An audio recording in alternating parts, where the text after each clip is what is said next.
Olá, irmãos e irmãs, gratidão a todos. Estamos aqui para começar a nossa jornada de Umbanda, nossa primeira jornada umbandista do canal Escola de Umbanda Sagrada, Umbanda e Você. Iremos falar de vários temas, são 48 aulas, tá? Divididas aí em 2 meses e uns dias, tá? 2 meses e uns dias. Vai ser muito frutífero o que nós temos de dúvidas, aperfeiçoamento, ensinamento. A gente vai falar nessas 48 aulas, desde a história da Umbanda até cumprimentos. Vai ser muito bom. Vamos falar de orixá, vamos falar de entidades, vamos falar de defumação, de firmeza, de Exu, de preto velho, de cigano, enfim, nós vamos promover essas 48 aulas, esses 2 meses e uns dias aí, 2 meses e alguns dias,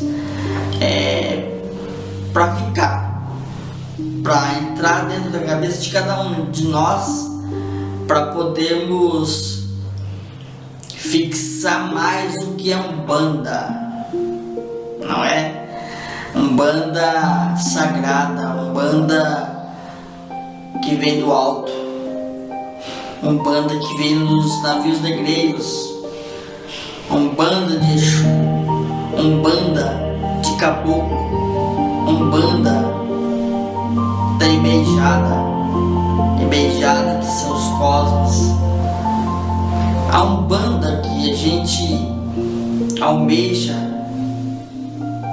que se o Olodum quiser, ele consegue e ele vai conseguir. Nós somos uma religião de Umbanda sagrada e Umbanda tem fundamentos. Nós iremos aprender nestas 48 aulas. Hoje estou dando introdução a esta jornada de Umbanda, tá? A primeira jornada umbandista da Escola de Umbanda Sagrada, Umbanda e Você. Não vai ser só eu, tá? Vai ter mais gente, tá? Ensinando, doutrinando vocês. Vão ter alunos da Escola de Umbanda Sagrada, da nossa escola, que vai passar para vocês também o que eles aprendem dentro dos ensinamentos que nós iremos passar, dentro do cronograma, vamos dizer assim, dentro do cronograma, que iremos passar para vocês, tá ok? Então eu quero agradecer a cada um de vocês e eu quero dizer que tem um bom estudo vocês, e que nós possamos, e dúvidas também vocês podem mandar ou via telefone ou via e-mail. Sempre no final das aulas vai ter um contato. E a gente vai estudar isso daqui, gente, a Umbanda, e vai ter provas. Vou ter, se eu não me engano, acho que 2 provas. Não é nada assim, provas, se eu errar não consigo terminar, não.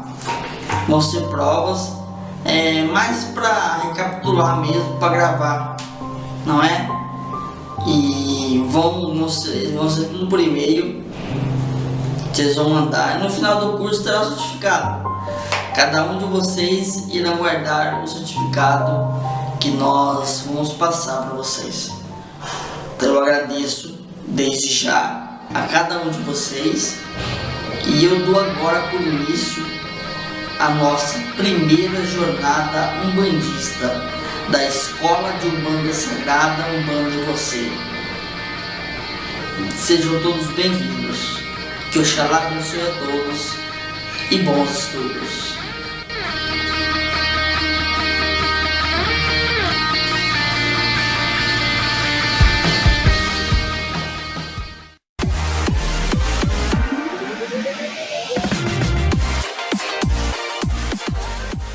Olá, irmãos e irmãs, tudo bem com todos? Vamos dar início à primeira aula da nossa jornada umbandista, nossa jornada de Umbanda. Hoje iremos estudar a primeira aula, História da Umbanda. Eu vou tentar passar para vocês o que aconteceu, como que ocorreu e quem fundou a Umbanda, tá? Então a gente vai dar início agora. Bons estudos a vocês.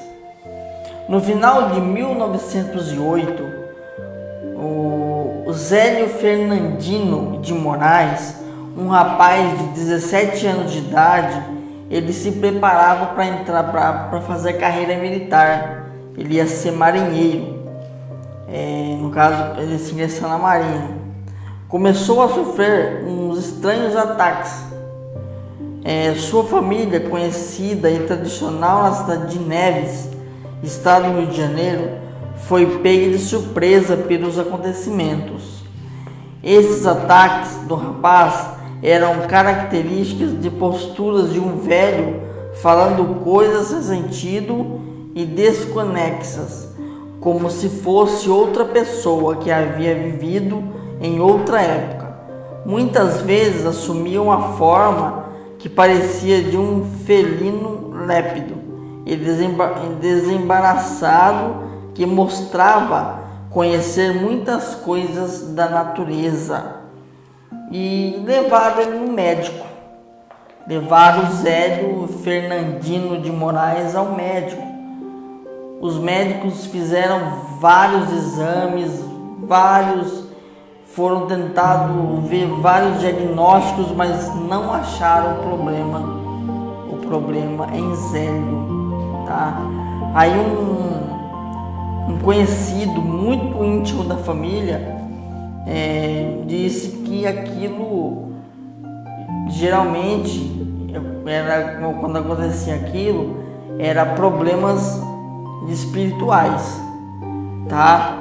Aí as famílias pegou o Zélio e levou para a Federação Espírita de Niterói, presidida na época por senhor José de Souza, na rua 15 de novembro. E o jovem Zélio foi convidado a participar das sessões de uma sessão, tomando lugar na mesa.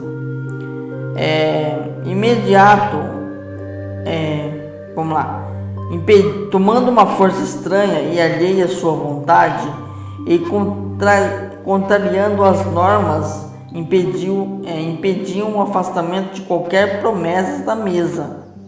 Zélio levantou-se e disse: "Aqui está faltando uma flor." Zélio levantou e disse: "Aqui está faltando uma flor."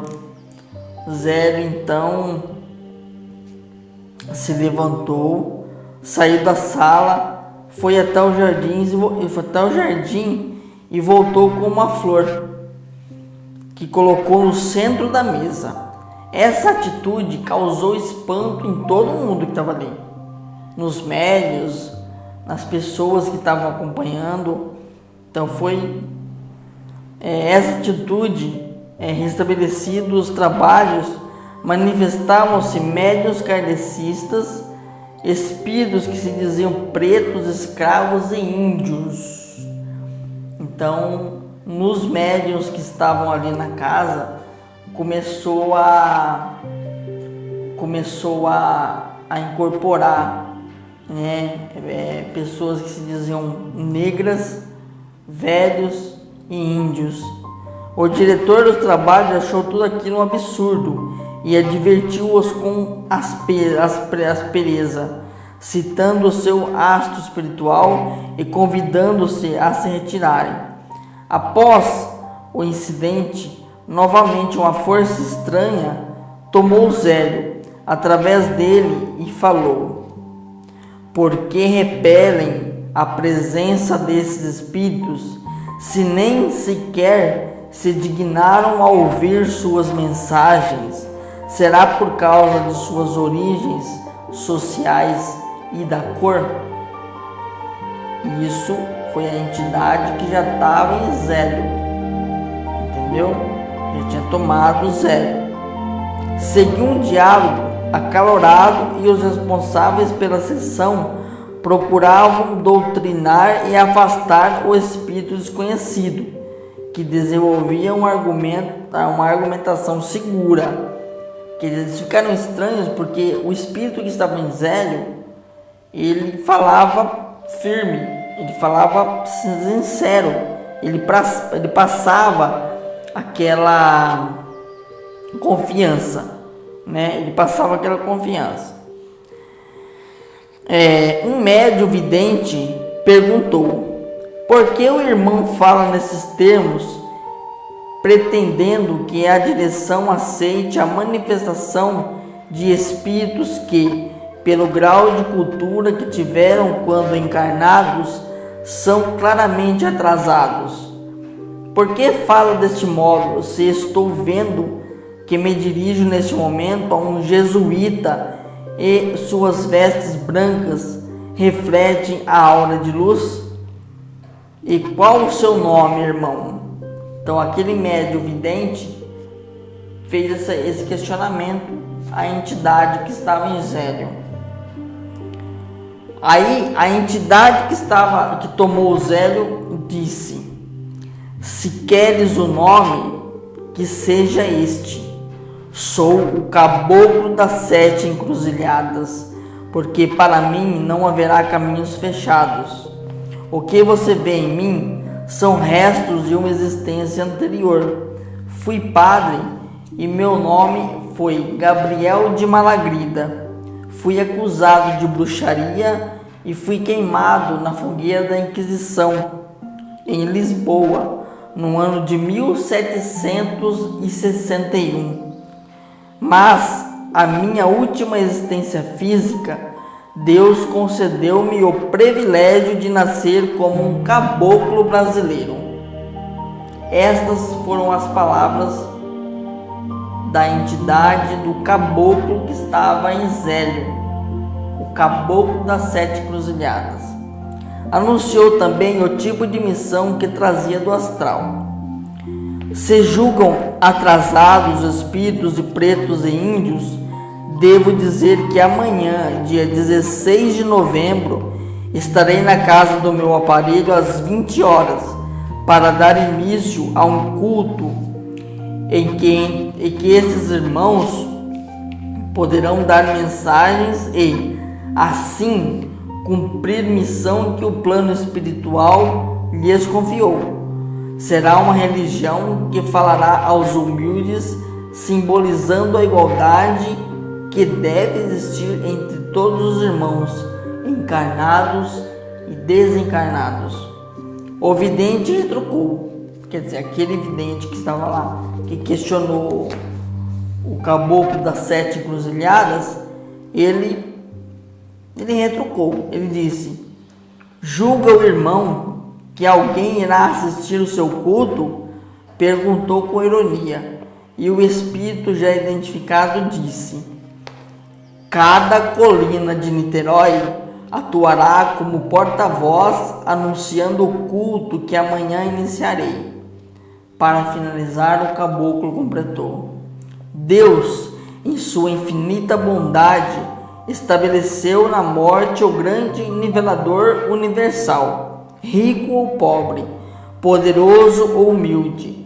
Todos se tornariam iguais na morte, mas vocês, homens preconceituosos, não contente em estabelecer diferenças entre os vivos, procuram levar essas mesmas diferenças até mesmo além da barreira da morte, porque não podemos nos visitar esses humildes trabalhadores do espaço, se apesar de não haverem sido pessoas socialmente importantes na Terra, também trazem importantes mensagens do além. Então o caboclo das 7 encruzilhadas disse essas palavras a todos que estavam ali e especificamente para aquele médium vidente. No dia seguinte, na casa da família Moraes, na rua Floriano Peixoto, número 30, ao se aproximar da hora marcada, às 20 horas, lá já estavam reunidos os membros da Federação Espírita para comprovar a veracidade do que fora declarado na véspera. Estavam os parentes mais próximos, amigos, vizinhos, e do lado de fora uma multidão de desconhecidos. Às 20 horas manifestou-se o caboclo das 7 encruzilhadas. Declarou que naquele momento se iniciava um novo culto em que os espíritos de velhos africanos que haviam servido como escravos e que desencarnados não encontraram campo de atuação nos remanescentes das seitas negras, já deturpadas e dirigidas de sua totalidade para os trabalhos de feitiçaria. E os índios nativos da terra poderiam trabalhar em benefício de seus irmãos encarnados, a qualquer que fosse a cor, raça, credo ou condição social. A prática da caridade, no sentido do amor fraterno, seria a característica principal do culto, que teria por base o Evangelho de Jesus. O caboclo estabeleceu as normas em que se processaria o culto. Sessões assim seriam chamados os períodos de trabalho espiritual diárias, das 20 às 22 horas. Os participantes estariam uniformizados de branco e o atendimento seria gratuito. Deu também o nome do movimento religioso que se iniciava, Umbanda, manifestação do Espírito para a caridade. A casa de trabalhos espirituais que ora se fundava, pareceu o nome de Nossa Senhora da Piedade, porque assim como Maria escolheu o filho nos braços, também seriam escolhidos como os filhos todos os que necessitassem de ajuda ou de conforto. Ditadas as bases do culto, após responder em latim e alemão as perguntas dos sacerdotes ali presentes, o caboclo das 7 encruzilhadas passou à parte prática dos trabalhos. O caboclo foi atender um paralítico, fazendo que este fosse curado. Passou a atender outras pessoas que haviam neste local, praticando suas curas. Nesse mesmo dia incorporou um preto velho chamado Pai Antônio, aquele que com fala mansa foi confundido com loucura do seu aparelho, e com palavras de muita sabedoria e humildade, e com timidez aparente, recusava-se a sentar-se junto com os presentes à mesa, dizendo as seguintes palavras: "Nego não senta não, meu senhor. Nego fica aqui mesmo. Isso é coisa de senhor branco, e nego deve respeitar." Após insistência dos presentes, não carece preocupá-la não. Nego fica no toco, que é lugar de nego. Assim continuou, dizendo outras palavras, representando a sua humildade. Uma pessoa na reunião perguntou-lhe se sentia falta de alguma coisa que tinha deixado na terra, e ele respondeu: "Minha cachimba, nego quer o pito que deixou no toco. Manda moleque buscar." Manda o moleque ir buscar. Então isso foi o cachimbo. Ele queria o cachimbo, não é? Tal afirmativa deixou os presentes perplexos, os quais estavam presenciando a solicitação do primeiro elemento de trabalho para esta religião.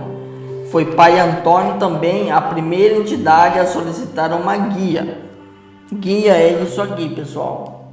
Para quem não conhece, isso é uma guia. Tem várias guias. Essa guia aqui é de Oxalá, do meu pai Oxalá, nosso pai Oxalá, e é uma guia de proteção, ok? No dia seguinte, verdadeira romaria formou-se na rua Floriano Peixoto. Enfermos, cegos e etc.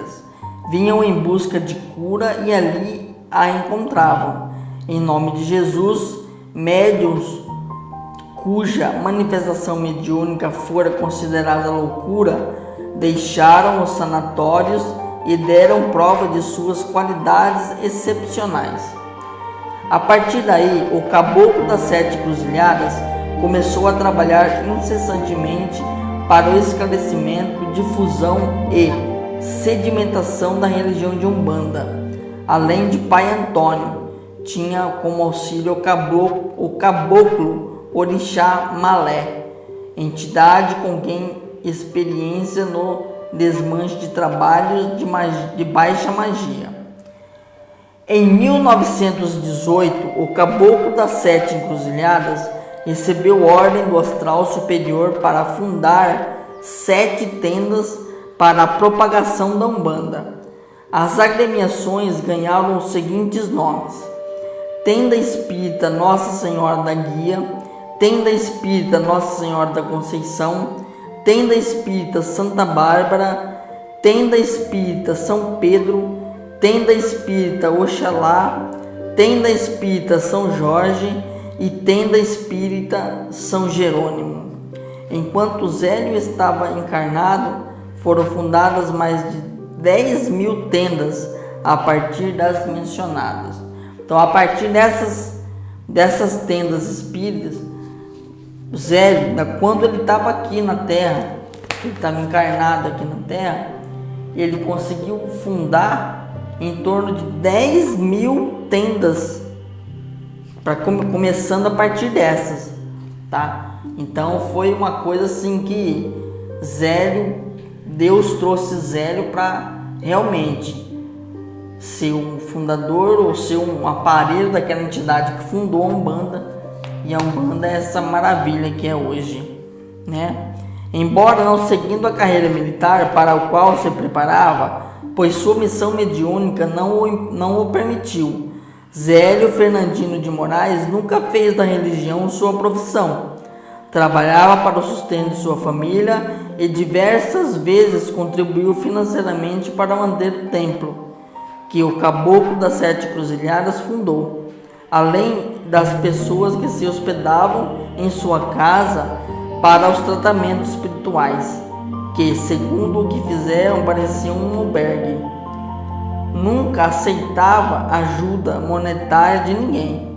Era a ordem do seu guia-chefe, apesar de inúmeras vezes ser oferecido a ele. Ministros, industriais e militares recorriam ao poder mediúnico de Zélio para a cura de parentes enfermos, e os vendo recuperados procuravam retribuir o benefício através do presente ou preenchendo aqueles cheques vultosos. Não os aceite, devolva, ordenava sempre o caboclo. Mesmo a respeito do uso do termo espírita e de nomes de santos católicos nas tendas fundadas, o mesmo teve que causar o fato de, naquela época, não se poder registrar um nome Umbanda. E quando aos nomes de santos, era uma maneira de restabelecer um ponto de referência para fiéis da religião católica, que procuravam os préstimos da Umbanda. O ritual estabelecido pelo caboclo das 7 Encruzilhadas era bem simples, com cânticos baixos e harmoniosos, vestimenta brancas, proibindo o sacrifício de animais. Dispensou os atabaques e as palmas, capacetes, espadas, cocares, vestimentas de cor, renda e lamês não seriam aceitos. As guias usadas são apenas as que determinavam a entidade e se manifestava. Os banhos de ervas ou as amacis, a concentração nos ambientes vibratórios da natureza, a par de ensinamentos doutrinários, na base do Evangelho, constituíram os principais elementos da preparação do médium. Então, quer dizer, tudo também teve início e sempre teve os Evangelhos de Jesus à frente da Umbanda, tá? O ritual sempre foi simples, nunca foi permitido sacrifício de animais, não utilizavam atabaque de qualquer outro objeto e adereços. Os atabaques começaram a ser usados com o passar do tempo por algumas das tendas fundadas pelo Caboclo das Sete Cruzilhadas, mas a passar do tempo, algumas tendas fundadas pelo Caboclo das Sete Cruzilhadas, mas a tenda Nossa Senhora da Piedade não utilizava em seu ritual até hoje.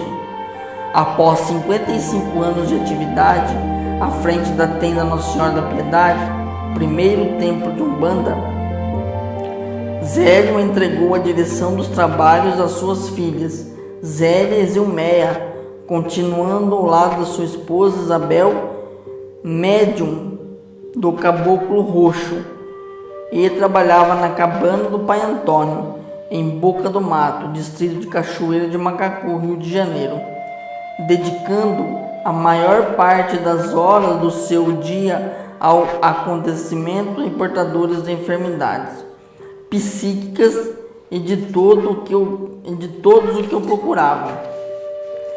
Em 1971, a senhora Lília Ribeiro, diretora da TULEF, tenda de Umbanda Luz, Esperança e Fraternidade, lá em Rio de Janeiro, gravou uma mensagem do Caboclo das Sete Cruzilhadas e que bem espelha a humildade e o alto grau de evolução desta entidade de muita luz.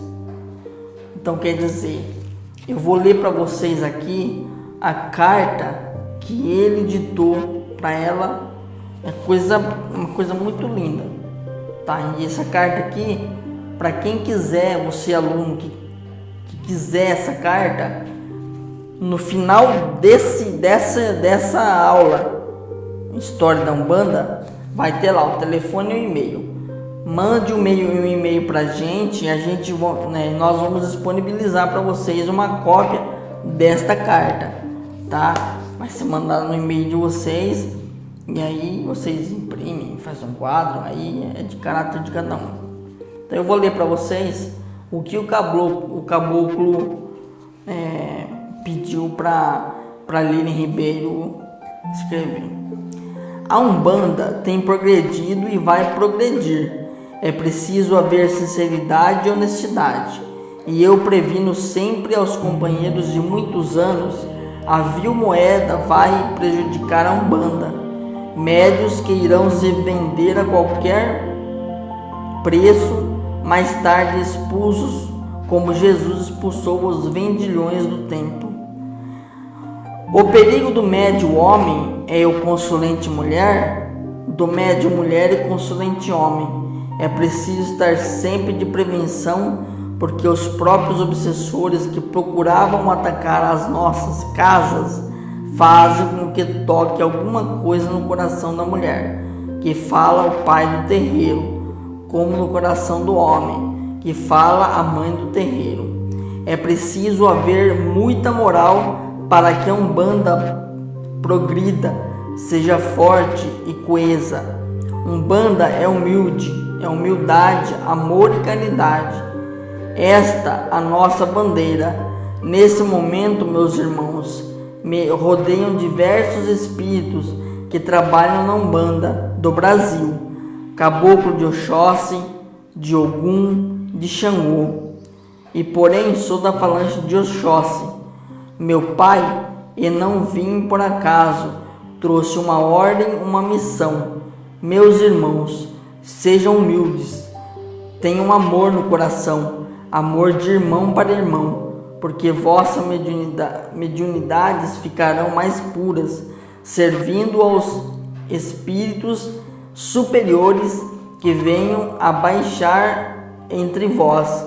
É preciso que os aparelhos estejam sempre limpos, os instrumentos afinados com as virtudes que Jesus pregou aqui na terra, para que tenhamos boas comunicações e proteção para aqueles que venham em busca do socorro nas casas de Umbanda. Meus irmãos, meu aparelho já está velho, com 80 anos a fazer, mas começou antes dos 18.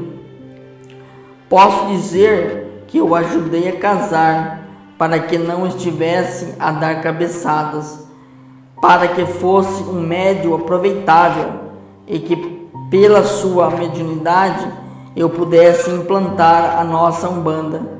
A maior parte dos que trabalham na Umbanda, se não passar por esta tenda, passarão pelas que saíram desta casa.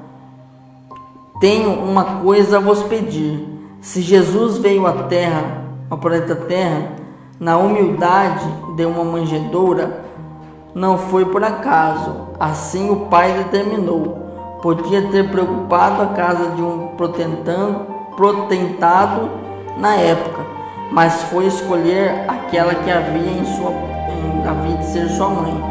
Este espírito que viria traçar a humildade passou para obter paz, saúde e felicidade.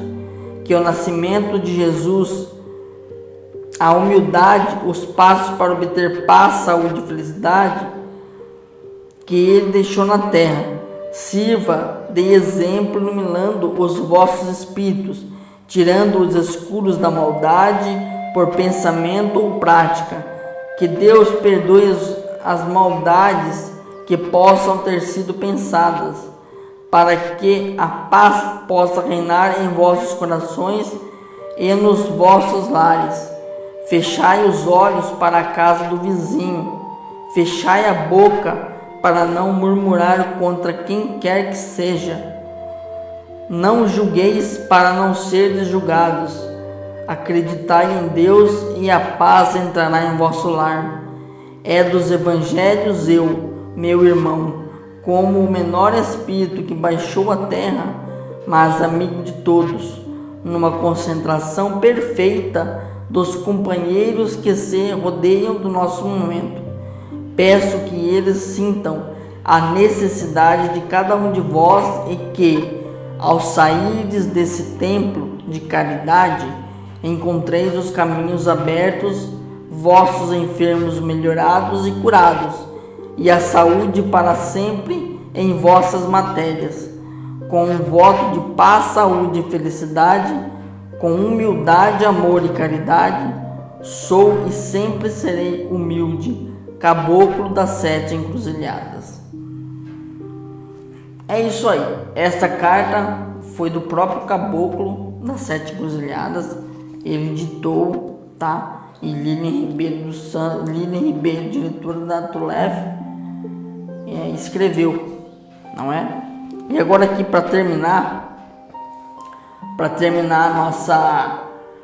a nossa primeira aula, Zélio Fernandino de Moraes dedicou 66 anos à sua vida à Umbanda, tendo retornado ao plano espiritual em 3 de novembro de 1975, com a certeza da missão cumprida. Seu trabalho e as diretrizes traçadas pelo caboclo das 7 encruzilhadas continuaram em ação através de suas filhas Zélia e Zilmeia de Moraes, que têm em seus corações um grande amor pela Umbanda, a árvore frondosa que está sempre a dar frutos a quem souber merecer e escolhê-los. É aqui, tudo isso foi a história da Umbanda. Lindo, né? Maravilhoso. E eu quero pedir a vocês, se você quer de novo, volte o vídeo do começo, assista 1, 2, 3, 10 vezes, mas gravem isso que eu disse, que nós estamos aprendendo, tá? No final deste vídeo vai ter o e-mail, telefone, dúvidas, é só pedir, só mandar. Se vocês querem a carta, já peçam agora, tá? E a gente vai fornecer a carta para vocês. Irmãos e irmãs, obrigado, né? Essa foi a primeira aula, História da Umbanda. Que Oxalá, nosso Pai, abençoe a todos, que derrubam sobre vocês imensas alegrias, paz, fraternidade, amor, luz, tá bom? E até uma breve aula. Obrigado.